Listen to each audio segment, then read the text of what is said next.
Good evening all of you. आप सभी लोगों का यूट्यूब चैनल पे स्वागत है। आज हम चर्चा करेंगे हिंदी व्याकरण के संधि टॉपिक पर। यह संधि बहुत ही महत्वपूर्ण है और इससे प्रत्येक साल 2 नंबर से 4 नंबर तक का यह प्रश्न के माध्यम से आता है। कभी परिभाषा पूछा जाता है, कभी बहुविकल्पी में पूछ लिया जाता है, कभी प्रश्नों के माध्यम से यह पूछ लिया जाता है, जो 2 नंबर से लेकर 4 नंबर तक इस प्रकरण से आपको बोर्ड एग्जाम में मिल जाता है। यह बहुत ही कम समय और कम मेहनत में अच्छा नंबर या अच्छा अंक स्कोर हो जाता है। तो गाइज हम चलते हैं अपने टॉपिक की तरफ। आप लोग पेन और कॉपी लेकर बैठे होंगे और साथ में जो भी महत्वपूर्ण बिंदु बताया जा रहा है उसको आप लोग लिखते रहिए, ताकि आपको दोबारा वीडियो न देखना पड़े।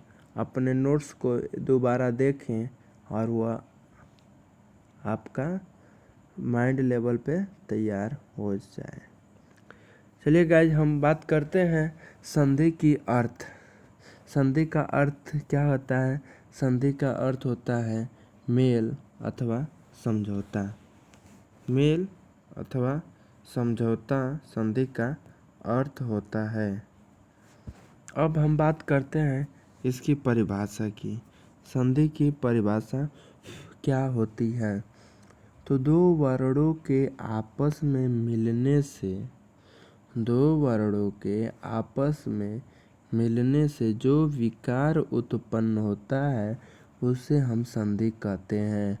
और यहाँ पे गाइस बताया जा रहा है कि दो वर्णों के आपस में मिलने से, तो वह 2 वर्ण कोई भी हो सकता है, स्वर भी हो सकता है, व्यंजन भी हो सकता है, विसर्ग भी हो सकता है। हमने पिछली वीडियो में बताया था कि वर्ण किसे कहते हैं। वर्ण किसी भी भाषा की सबसे सूक्ष्मतम या छोटी इकाई होती है। सबसे छोटी इकाई होती है जिसके हम टुकड़े नहीं कर सकते। जैसे हमने पिछली क्लास में बताया था, क है, क को हम तोड़ते हैं तो क प्लस अ। जब हम क का विच्छेद करते हैं तो क के साथ अ आता है। इसी प्रकार हम ती है, मान लीजिए ती है, ती को अगर विच्छेद करते हैं तो प्लस ई, इस तरह का आपको मिलता है। तो जो होता है अर्ध होता है, आधा होता है।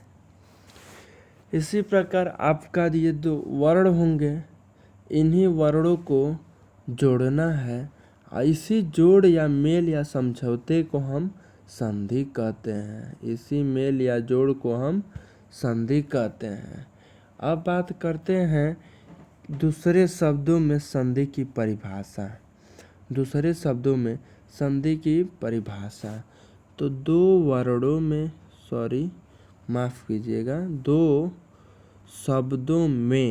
दो शब्दों में पहले शब्द का अंतिम वर्ण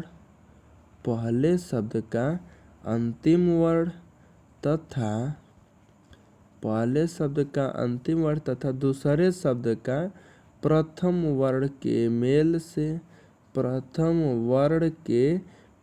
से जो विकार उत्पन्न होता है उसे हम संधि कहते हैं। गाइज आप लोग ध्यान दीजिएगा, हमने बताया था कि 2 शब्द होंगे, पहले शब्द का अंतिम वर्ण। तो यहाँ पे देखिएगा 2 शब्द है, हिम है, आलय है। शब्द मैंने पिछली क्लास में बताया था, शब्द किसे कहते हैं? वर्णों के सार्थक समूह को शब्द कहते हैं। और वही शब्द है जिसका अर्थ है हिम मीन्स ठंडा, आलय मीन्स घर। ठंडा है घर जिसका, मतलब हिमालय। हिमालय ही जो है वह ठंडा घर है। गाइज आप लोग देखिएगा, एकदम बहुत ही आसानी से आप लोग इसी एक ही वीडियो में आप लोग संधि का परिचय और संधि के बारे में आप लोग जान जाएंगे। गाइज आप लोग ध्यान दीजिएगा कि प्रथम शब्द का अंतिम वर्ण, जो प्रथम वर्ण है हिम, जो प्रथम शब्द है हिम, इसी म वर्ण में अ है और आलय में जो है आ है। तो गाइज हमने बताया था कि पहले जो भी दोनों शब्दों से जो मेल हो रहा है तो इसमें अ है और आलय में आ है, तो इसको जोड़ देंगे तो हमारा क्या बन गया, आ बन गया। यह नियम होता है कि जब कोई ह्रस्व या दीर्घ स्वर के साथ कोई ह्रस्व या दीर्घ स्वर आए तो वह दीर्घ होता जाए। यह चर्चा हम करेंगे जब स्वर के प्रकार पढ़ेंगे, तो ह्रस्व स्वर के 5 प्रकार होते हैं, हम लोग उसमें चर्चा करेंगे। गाइज यहाँ पे हम समझते हैं कि संधि होती कैसे है। तो पहले शब्द का अंतिम वर्ण तथा दूसरे शब्द का प्रथम वर्ण से जो विकार उत्पन्न होता है उसी को हम संधि कहते हैं। यहाँ हिम में अ है, आलय में आ है, तो अ और आ मिलकर आ बन गया है, जो हिमालय बन गया। अब चर्चा करते हैं संधि विच्छेद की। संधि विच्छेद क्या होता है? तो संधि विच्छेद वह क्रिया होती है जो शब्द संधि से बने हैं। संधि विच्छेद में जो शब्द संधि से बने हैं उन्हें पूर्व रूप में रखना अथवा तोड़ना, पूर्व रूप में रखना अथवा तोड़ना संधि विच्छेद कहलाता है। जैसे विद्याधन आलय आप लोग करते थे, तो यहाँ पे विद्यालय या हिमधन आलय बराबर हिमालय संधि बनता था। इसी प्रक्रिया को हम उल्टा कर देते हैं, तो हिमालय का संधि विच्छेद या विद्यालय का संधि विच्छेद, तो विद्याधन आलय। हिमालय का पूछ देगा तो आप लोग लिख देंगे हिमधन आलय, हिमधन आलय। इसी प्रकार आपसे पूछ दे विद्यार्थी का संधि विच्छेद ज्ञात कीजिए, तो आप लोग कहोगे कि विद्या अधन अर्थी, विद्याधन अर्थी। गाइज इस तरह से आप लोग बहुत ही आसानी से कर सकते हो, ज़्यादा कठिन नहीं आता है। आप लोगों के परीक्षाओं में हमने देखा है, प्रीवियस पेपर देखा है, और आप लोगों का एग्ज़ाम से पहले 1 महीने पहले ही आप लोगों की जब तैयारी कराई जाएगी, और इस वीडियो के समापन में जैसे ही यह वीडियो समाप्त होगा, आप लोगों को प्रश्नों के माध्यम से संधि से संबंधित जितने भी प्रश्न आज तक यूपी बोर्ड क्लास 9 से लेकर 10th से लेकर 12th तक, 10th और 12th में जितने भी प्रश्न बोर्ड में आए हैं मैक्सिमम कराने का प्रयास करूँगा। और जो छूट जाता है, जो भी प्रश्न छूट जाता है उसको आप लोग कमेंट करिए, उसकी भी हम लोग चर्चा करेंगे संधि विच्छेद में। गाइस जब हम चर्चा करते हैं संधि के प्रकार में, संधि कितने प्रकार की होती है, तो गाइस यहाँ पे संधि जो है 3 प्रकार की होती है। पहला होता है स्वर संधि, दूसरा होता है व्यंजन संधि, तीसरा होता है विसर्ग संधि। हमने पिछली क्लास में चर्चा किया था कि स्वर किसे कहते हैं, वर्णमाला के 2 भेद बताए थे। पहला होता है स्वर तथा दूसरा होता है व्यंजन। तो स्वरों की संख्या होती है 11, व्यंजन की संख्या होती है 33। उच्चारण की दृष्टि से, लेखन की दृष्टि से होती है 39। और 2 होते हैं अयोगवाह, 2 होते हैं अयोगवाह।